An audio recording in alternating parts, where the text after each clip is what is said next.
What's going on, everybody? It's Joel here, and today we're going to be doing the first impressions video of the Nike Metcon React Turbos. So this is a very hype shoe, and I don't do a lot of first impressions videos anymore just because it kind of cannibalizes my actual review. But in this video, I'm gonna try to go over a lot of the initial questions that people have had and have been asking me on my Instagram about the React Turbos. So this is just kind of what I gather from this shoe, and I don't really have any like hard stats or evidence, but I'll try to find it out over the course of the next couple of weeks as I test and review these shoes. So in front of me, I have the women's white colorway, which is particle gray, white, black. Particle gray and white, black. This to me was the best colorway, but I did order them all, so I'll probably showcase them all when they all come. If you wanted to order a women's colorway, you're gonna wanna go up 1.5 sizes if you're a guy. So here they are, and I had already opened them up and took some pictures of them, but here they are in all their glory, and I'll show you the gray ones just because I have those ones here with me. I did want to do this video yesterday. I got a pair in yesterday, but I thought I would wait until I got my actual size, which is a size 10 in the mail. These are size 10s. The first pair that I got was a size 10.5 because Box Basics had said they ran small and narrow, but for my case, I didn't really notice that they ran small or narrow. Maybe initially, right when you put your foot in, they feel a little tight, but I mean, you just unlace them and you just walk around for a little bit and they feel perfect. So I'm gonna say true to size when sizing your React Metcons. I think that's the best way to do it for these shoes. And I think over time, initially, if they're tight, they'll break in. If you have a really, really wide foot, then maybe go with the half size up. But I did notice that I had a good amount of space, maybe about 1 inch between my toes and the front of the shoe, and I thought that was just a little bit too much. Doing burpees in them felt kind of weird. So anyways, back to the shoe. The upper material, there's two different upper materials. There's one on the lateral side, and then there's one in the medial side, and then that's split with this seam right through the middle. Here, I'll grab the gray one so you can kind of see that a little bit better.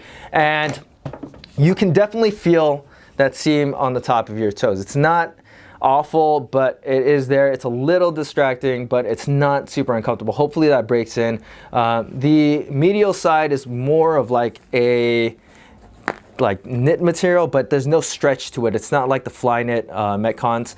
And then the outside or lateral fabric is kind of like a webbed material. And I want to say that's kind of like the Super Rep Surge material. I didn't review those, but it's overall very comfortable of an upper.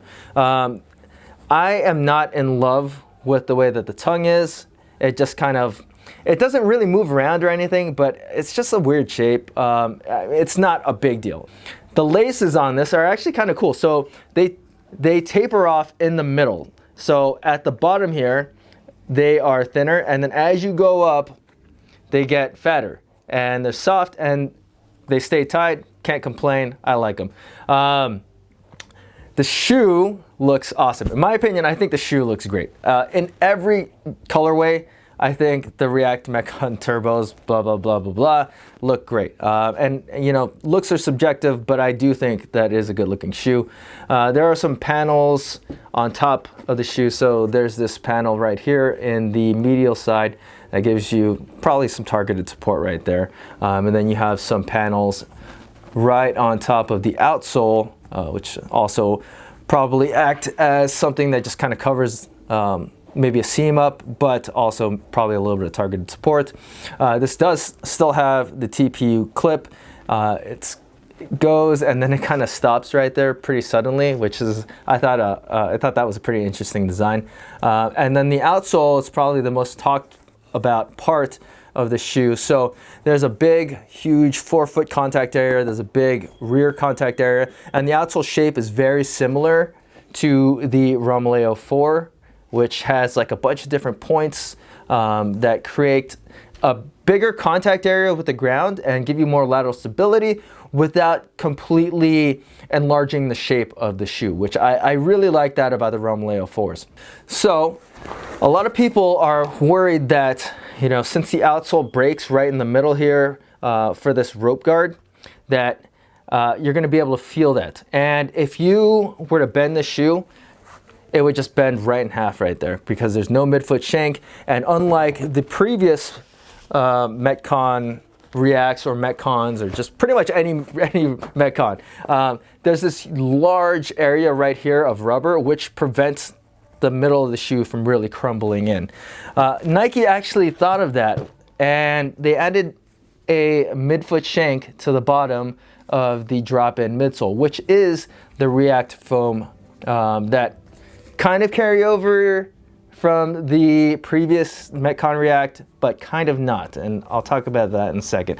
So you do have this midfoot plate, and that's basically so the shoe, when you're like running or moving around, doesn't just kind of just crumble in on you. Now, something that might be something that you might not be able to do is put the previous drop-in midsoles in there, or you can do it, but it might not be advisable, you know, for your feet. It might make your feet hurt after a while because it would take away that midfoot support.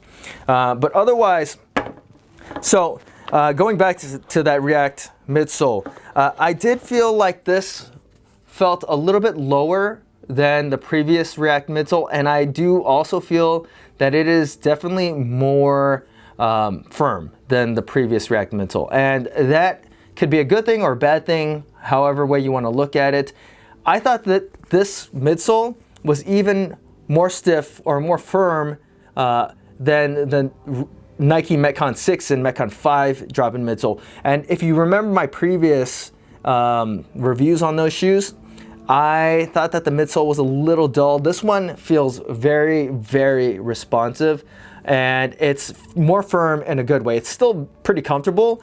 It's not as comfortable as the Reacts or even like the Metcon 6. I even think that the Metcon 6 and Metcon 5s have they have a softer midsole, if that's what you were looking for.